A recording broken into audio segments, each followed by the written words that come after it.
Daryl Barnes. I'm the president of Deacon Wealth Management. And today I just wanted to let you in on a video. We do a Christmas party every year at our office, and we do it for our clients and what we call Friends of Deacon Wealth Management. So you don't have to be a client, but you can be a friend of Deacon Wealth. You might contribute toys to our Toys for Tots program, or you might be a business professional who is complimentary to our business. So we like to say thank you every year. And in order to do that, part of the attraction is the brisket that I cook. I'm pretty good at it, and what I wanted to do is to kind of give everybody an insight on how it works. It's me again, and I just wanted to kind of give you a little bit of background on this project. We were expecting about 35 people to show up at the office, and normally I'll cook a 15-pound brisket, but we never want to run out of food, especially on the holidays.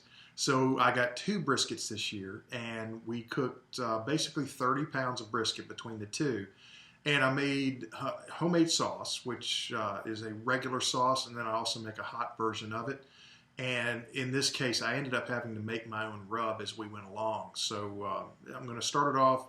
There'll be a little picture of the briskets as they're defrosting. I started this project last Monday. We ended up presenting the meal on Thursday. So it was a few days of work, and you'll see that as we progress through here. Good morning, folks. It's Daryl Barnes, president of Deacon Wealth Management. And what you're looking at is nearly 30 pounds of brisket. We're starting to get cranked up here. It's about 5:45 in the morning, and I've got to get these defrosted. I had to buy them over different times during the year because I needed to get some big ones. So they're in the process of defrosting right now. We get them up to room temperature, and then we'll get them all rubbed up and set them aside, and we'll start cooking on Wednesday for the party that's going to be on Thursday. So we'll start cooking probably somewhere around 9 or 10 o'clock on Wednesday evening. But just wanted to let you know we're starting the process right now. I've got the recipes out to start the sauce, get that all cranked up, make sure that the rub is good, make sure that we've got the proper chips. And this is something we do every year. It's our Christmas party at Deacon Wealth Management, and we do it for the Friends of Deacon Wealth. And we're looking forward to having everybody. We're going to have a big turnout this year. We've got over 35 people signed up to show up. So that's the reason for all this additional brisket, and looking forward to seeing how everything goes. Okay, so there's a brief introduction of kind of bringing this star of the attraction to the stage, which was the brisket. I normally buy them ahead of time, so I freeze them, and then we've got to go through the defrosting process. And what you're going to see now is the basics of making the sauce. What you won't see is you won't see the ingredients going in, because I don't want anybody to kind of steal my sauce formula. It's not perfected yet. At some point I will get the ingredients perfectly correct, but I change it every time. So it comes out a little bit different every time. And it's kind of a neat process because it does take a while, and it is a very unique kind of a thing, and it beats the heck out of store-bought all day long. But what you'll see is the sauce on the counter there, actually on the stove, and there's a big hunk of butter in it. And butter is kind of the great indicator of, okay, is it getting up to temperature? Are we getting the ingredients mixed properly? And we start moving forward from there. Ladies and gentlemen, I do apologize. I've been making up this sauce as I go. I'll give you a little sneak peek at the ingredients there real quick, but I'm, again, making it up as I go. I'm working on a really tried and true method that's over here on the counter. I'm not going to let y'all see that one either because that's a secret sauce. But we're going to start off with the regular sauce, and once I get the base going here, we're going to bottle some of this, and then we're going to make the hot sauce beyond that. So just wanted to give you that update.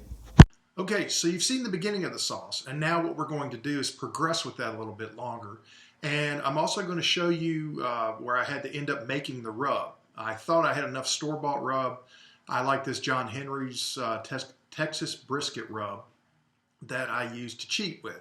And I thought I could get away with cheating on 30 pounds of brisket, but it turned out I didn't have enough rub, so I had to make my own. And you'll see I've got a nice little grinder there, and I mix it all up. And then we get the rub on the meat, but another portion of it is we've got to trim everything up.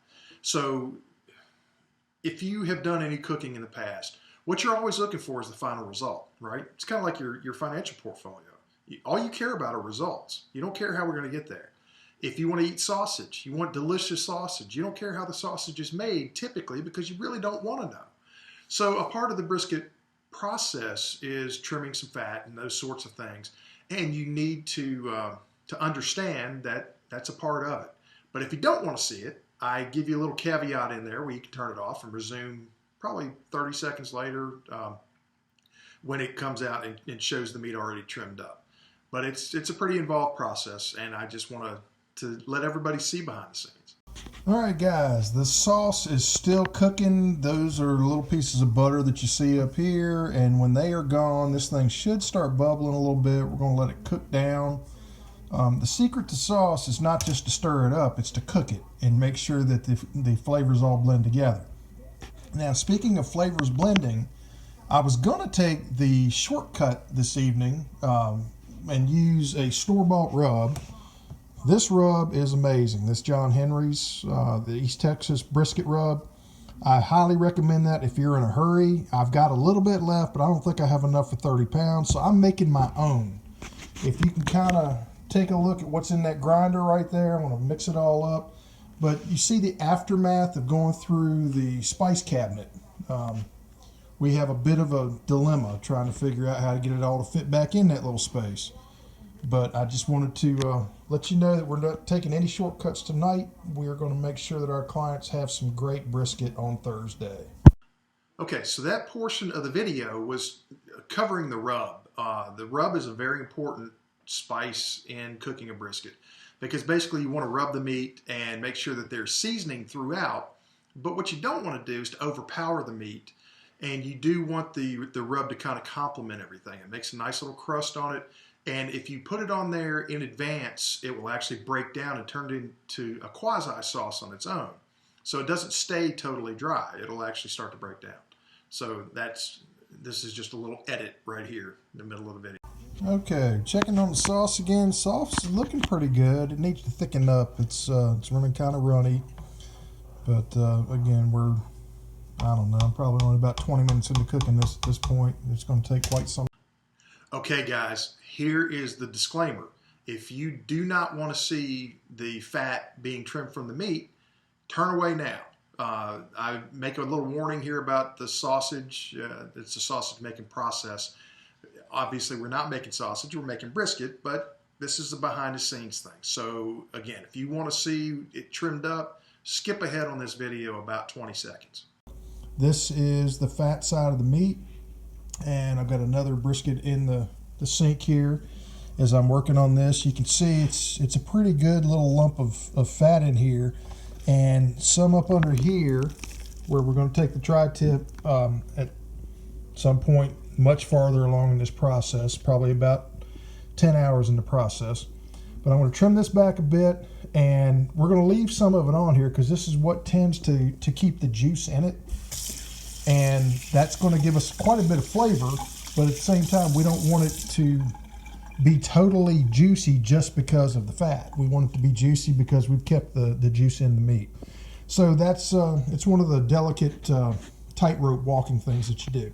So I'm going to go ahead and get this stuff trimmed up, and I'll be back with you in a minute.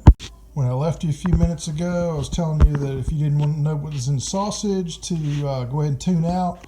So what I've done is trim these up. This is both of them. As you can see, I've still left fat on there because you want to leave the fat to continue to cook through the meat. But you can't leave too much fat on there because then it all becomes very, very greasy. And when I'm doing a brisket, I always like to do a whole brisket because I like to do the burnt ends. And people would think that the burnt ends come from this end right here, and they don't. The burnt ends actually come from this little piece up under here, and about 3/4 of the way through the cooking, what I will do is pull this back off the smoke and trim this little piece off back up in here, and it kind of comes all the way up into this area here. And this is where you get all your burnt ends from, and you get a few burnt ends from this edge, but not many. This is really when you are concentrating on trying to do some burnt ends, this is where you're working. So you'll see the same thing on this one. We're going to do it. right here where my left hand is. There's a big hunk of meat up under there. We're going to have some nice burn ends out of all this when we're done. Now it is time to get these in the pan to start rubbing them up. So that's going to be our next step. Take a look at this fine hunk of meat that finally came out. I got it all trimmed up. I think it's going to be somewhat impressive. So take a look and let me know what you think. Okay, guys, got them both rubbed up. They're sitting one on top of the other, which will help this rub break down a little bit between the meat. I'll probably switch them up at some point tomorrow as well. This is the boss man checking out the progress that we've got going on here. This party is, he's a big showcase portion of this party because our clients love him and we love our clients, which is why I'm going through so much doggone work here. So just wanted to let y'all know where we are. I'm going to cover this up. I'm going to put it in the fridge and then I'm going to start cooking it at some point tomorrow. Y'all take care. Okay, guys, the meat has been sitting here for several hours, hopefully getting up to room temperature. You see it's kind of dried out a little bit as it's been sitting here. And we're about to put it on the smoke. So that'll be our next video. So are you getting the idea that this is a multi-step process? The meat has been trimmed, it's been rubbed, and it's been in the refrigerator for about a day at this point. And now we're going to move on to the wood chips. The real secret to smoked meat is making sure that you get the smoke into the meat. And in this particular case, I like hickory and mesquite. About a 2/3 combination, 2/3 hickory, 1/3 mesquite. Sometimes that changes a little bit. Mesquite makes it take on a little bit spicier flavor, which I like, and it's typically more used in Texas than anywhere else. We're here in Virginia, obviously, but it's one of these deals that I like to add a little more flavor wherever I can find it. Okay, guys, we're on day 2 of this project, I believe. And I want you to kind of look at these chips. I've got about 2/3 to 3/4 hickory, and I've got 1/3 to 1/4 of mesquite. This is a pretty important step in that all we want to do is soak this in the water for a while and allow these wood chips to soak up the water because we want them to smoke rather than burn. Okay, so what you've seen up to this point is a lot of preparation. And preparation is really, that's the hard part of this whole thing. And that is also what creates the finished product. So I haven't shown you how I prepared the smoker and those sorts of things, but the smoker has a water dish underneath it. It has the smoked chips in it at this point, the wood chips. I soaked them for several hours, make them take on as much water as they could hold because you want smoke rather than fire. And we're about to cook it, so stay tuned. It's going to be kind of an interesting evening because the temperature's not supposed to get above 28 degrees, so we're going to crank up the heat just a tad to keep it a good smoking temperature. But we're going to go ahead and get the meat on now. This is one of the more interesting parts of the video because this is me waking up to hope that the brisket has cooked well overnight. So there's a little bit of trepidation in my voice, a little bit of sleep in my voice, and we're working hard to try to make sure that we're going to meet our deadline. We had to serve this at about 12 o'clock in the afternoon.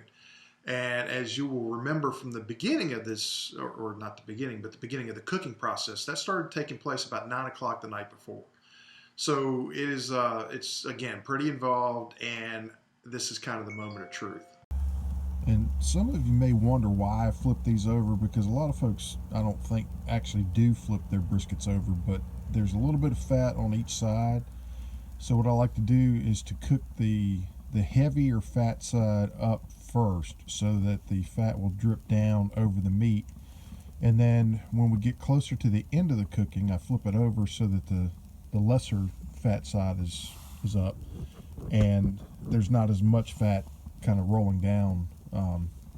It might sound a little funny to use those kind of terms when I'm cooking such a nice piece of meat, but the whole deal with this is to try to keep the middle moist, and then we're ultimately going to try to cut off some of these burn ends, and it's going to be about an hour and a half before I start working on the burn ends, because that last couple of hours is going to be important for those. So looks like we've got enough water in there. The meat looks good, and we are still on cruise control right now. This is being very entertaining for me to go back and watch this video as I'm making these comments so that we can intersperse this in this video. This portion of the video actually covers the burnt ends, where I'm taking the whole brisket off, each of the briskets off, and then I'm cutting off the bottom portion of it. And this is where the burnt ends come from. And I explained that a little bit more in the video, but I just think it's kind of cool to kind of relive this. So hope you guys are enjoying it. All right, this is what I was talking about the other night when I was trimming the fat off of these. If you'll notice, this brisket steps up right here, and I have taken this flap, cut it off. If you'll notice, there's some fat in here. This was a significant chunk the other night, and we didn't want all that fat down in the meat, but we did want the juice. So I trimmed that back, and this is going to be the basis of the burnt ends. I'm going to put some more rub on this, put some more rub on this, and you'll see on these very ends, these haven't really dried out yet in order to become burnt ends. So as this continues to cook, and we've got probably several more hours to be cooking on this. We are currently, I think we're 10 hours in at this point. Okay, folks, we are 12 hours into this cooking at this point, and we're going to open up the doors and see what we got going on inside. Do you remember we're working on the burnt ends? She's looking good. Got some burnt ends down here at the bottom. If you kind of look at the edge of this, once it starts flaking off, oh, that's beautiful. I don't know if y'all can see that pink test. Oh, brings out the Santa Claus in me. See y'all. Back, I got this stuff off the fire. You'll see how the part that I cut off has kind of healed itself back over during the smoking process. You'll see there's a lot of blackish crust. That's going to make a nice little firm brisket on the outside and nice and tender on the inside.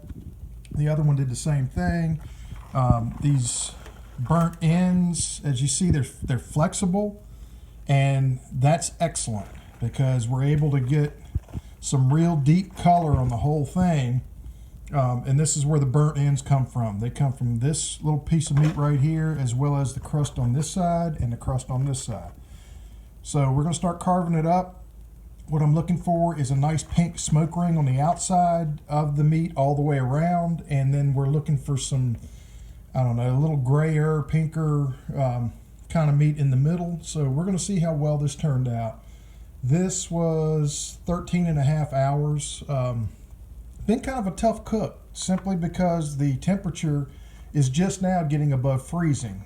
For the entire time, it has been in the 20s to low 30s, and keeping the heat at the right spot has been a little bit of a challenge, but I think we've done pretty well on this, so we'll see. I'll be back in a minute. Well, in this portion, the knife is presented to the meat. And we're going to see if there's a smoke ring. We're going to see if it's maintained its moisture inside, which I think it had, thought it had, and it did. I was very fortunate with this. Everything's turned out well, and I hope you enjoy what you see. All right, guys, I'm back again. I have started cutting up this meat.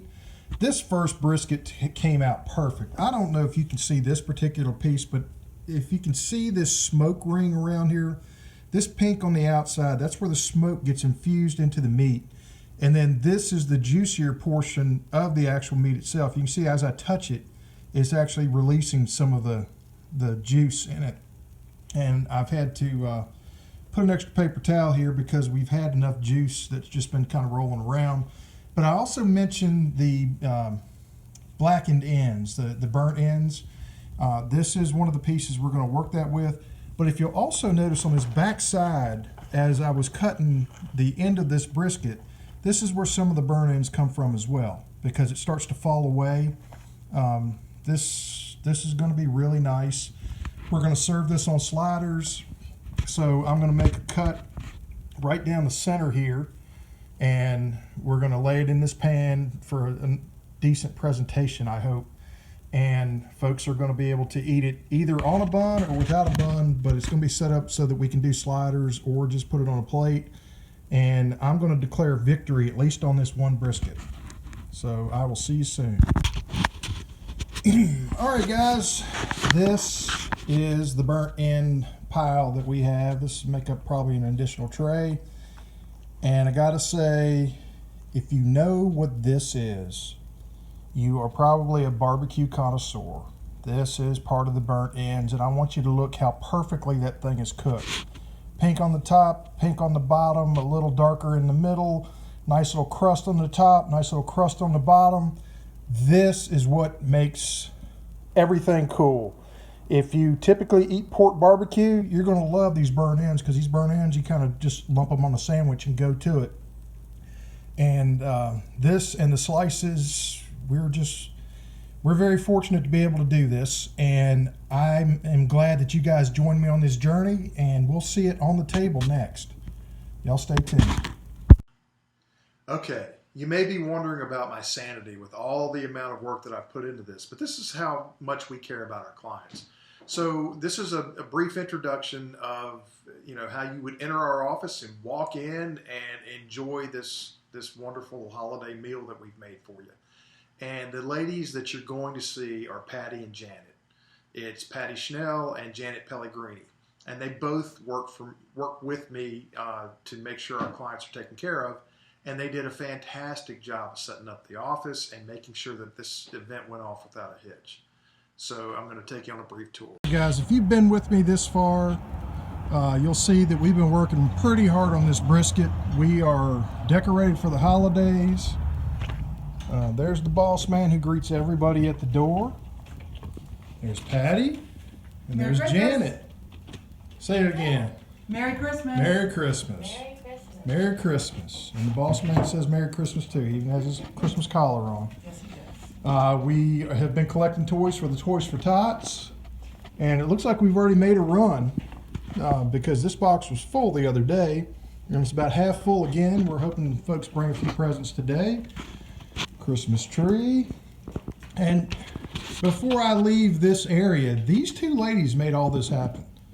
So I want you guys to, if you enjoyed yourself, please tell them thank you. They are the ones that make us look very festive on Christmas and over the holidays, and put our wreaths up and all this wonderful stuff, because if it was up to me, I would say that we would not have very many decorations, because I'm not a decorating kind of guy. But they have prepared everything. In fact, this is where we think we're going to have some Santa Claus pictures. There is a rumor that Santa Claus is going to appear at our party today. So we'll see if those rumors are true. We come back here to where everybody's going to gather today. Got a little music up here. A little drink station. My wonderful redneck cooler. The great decorations we have. A little thank you present from us to our friends of Deacon Wealth Management. And then we get over here to the spread, and you'll notice that these little trays of brisket that I've been working on for a long time. We don't have them in the sternos yet, simply because we're waiting for things to heat up, but we're going to have a nice little spread for folks. And all we want to do is get everybody together and tell them thank you for being with us, because if it weren't for the friends of Deacon Wealth Management and our clients, we wouldn't exist. So thank you guys. I hope everybody has a Merry Christmas, and I'll hopefully be updating this video as we go. Okay, long story short, the road to hell is paved with good intentions. I had wonderful intentions of continuing this video, but the party was so much fun. We were just having a great time talking to each other. And the big man did show up. Santa Claus made an appearance at our office. And there were some grandchildren there who have an ultimate Christmas experience from Santa. We want to thank him for stopping by. We must have been good this year to have him show up. And again, we wish you all a very Merry Christmas. We hope everybody has a wonderful New Year.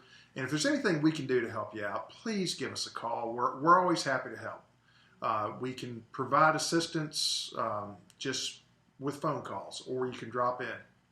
But again, thank you sincerely if you are a friend of Deacon Wealth Management. And you probably are if you've watched this video all the way through, or you're a barbecue enthusiast.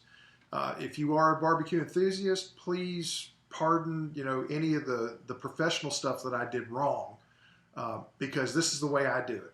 And the way that we help our clients is we try to find out what they need, and we try to find the most appropriate way to make it happen. So we did the same kind of thing with the party. That's the way I cook my brisket. It's the way I live my life. So thank you for watching, and we will see you again, because I'm going to continue to make these videos. The most popular one to date has actually been how to get through the coronavirus pandemic by utilizing bourbon. So if you're interested in that, it's on our station. It's the Deacon Wealth channel on YouTube. So check it out. But thanks again. Take care.